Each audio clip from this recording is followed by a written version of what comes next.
Zen जी और mental issues.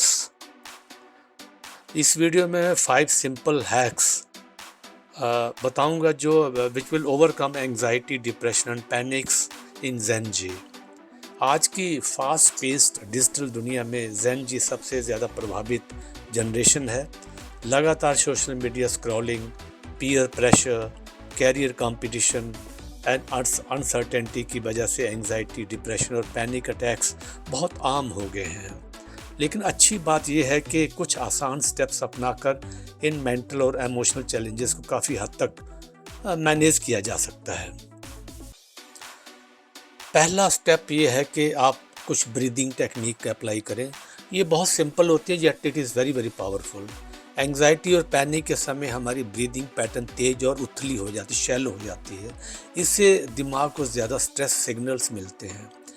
इसका solution है कि सुबह रोज़ाना कभी जब आपको टाइम मिले, ज़रूरी नहीं कि सुबह ही, जब भी आपको टाइम मिले 5 से 10 मिनट डीप ब्रीदिंग करें या बॉक्स ब्रीदिंग जिसमें आप 4 सेकंड्स के लिए इनहेल कर सकते हो और फिर 4 सेकंड्स के लिए होल्ड करना सांस को, फिर एक्सहेल करना 4 सेकंड्स के लिए और फिर होल्ड करना 4 सेकंड्स के लिए। इस प्रैक्टिस को आप एक्चुअली 5 से 10 मिनट कर सकते हो। और इसके साथ ही आप जब भी आपको एक आधा घंटा आपको डेस्कटॉप पे जहाँ आप इसमें स्क्रीन पे आप हो तो इसको आप 1-2 मिनट के लिए कर सकते हो। तो उसमें वही करना है कि थोड़ा सा कमर सीधी करके आपको इनहेल करना 4 सेकंड्स के लिए, होल्ड करना 4 सेकंड्स के लिए, एक्सहेल करना 4 सेकंड्स के, then hold again for 4 second. इसको आप 2-3 मिनट करेंगे तो आपका जो नर्वस सिस्टम है वो रिलैक्स होगा, पैरासिम्पैथेटिक सिस्टम आपका जो है बिल्कुल बैलेंस हो जाएगा, रिलैक्स हो जाएगा और माइंड बहुत बहुत शांत होगा। दूसरा जो तरीका है वो ये है कि डिजिटल डिटॉक्स। आपको जो स्क्रीन टाइम है उसको कंट्रोल करना पड़ेगा। ज़ेन जी की सबसे बड़ी प्रॉब्लम यह है कि ओवर एक्सपोजर टू स्क्रीन्स, लगातार नोटिफिकेशंस, रील्स, कंपैरिजन से दिमाग रेस्टलेस हो जाता है। इसके लिए ये ज़रूरी है कि रोज़ कुछ घंटे का डिजिटल डिटॉक्स करें। आप जब कहीं वॉकिंग के लिए निकले तो फ़ोन को मत साथ में ले जाइए, फ़ोन फ्री वॉकिंग करिए। या फिर दूसरा तरीका ये, कोई बुक पढ़ें, या फिर कोई हॉबी है आपकी तो उसको एक्सप्लोर करें, पेंटिंग है, सिंगिंग है, कुछ भी आप करिए। इससे माइंड को रिसेट होने का मौका मिलता है। तीसरा जो है वो है फिजिकल मूवमेंट्स। अगर आप फिजिकल मूवमेंट करते हो जो ये आपका नेचुरल स्ट्रेस बस्टर है।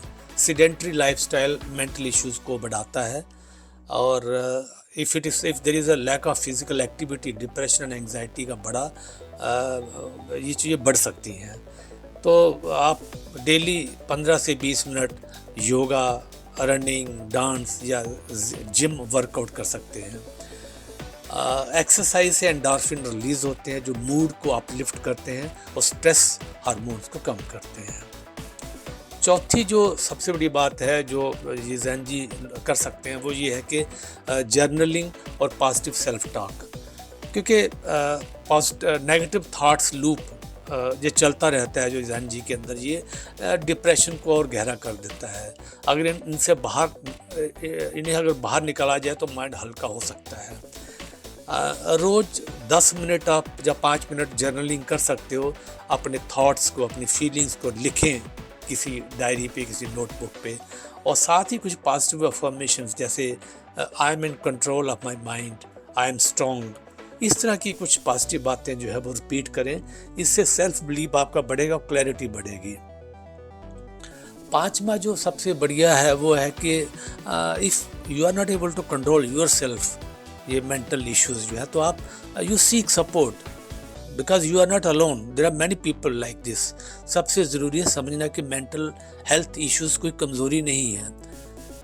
सॉल्यूशन इसका ये कि ज़रूरत पड़ने पर आप किसी काउंसलर को, किसी थेरेपिस्ट को या किसी ट्रस्टेड फ्रेंड या फैमिली से बात कर सकते हो।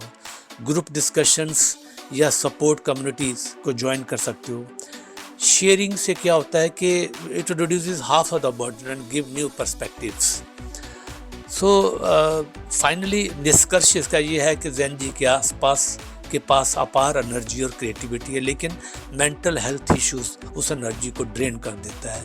अगर ये 5 hacks breathing, digital detox, exercise, journaling और सीकिंग सपोर्ट लाइफस्टाइल का हिस्सा बन जाए तो एंजाइटी, डिप्रेशन और पैनिक जैसी प्रॉब्लम्स को काफ़ी हद तक ओवरकम किया जा सकता है। हेल्दी माइंड ही स्ट्रॉन्ग फ्यूचर बनाता है। Thank you very much for watching this video, listening to this, and please share, like and comment. Thank you so much for watching this video.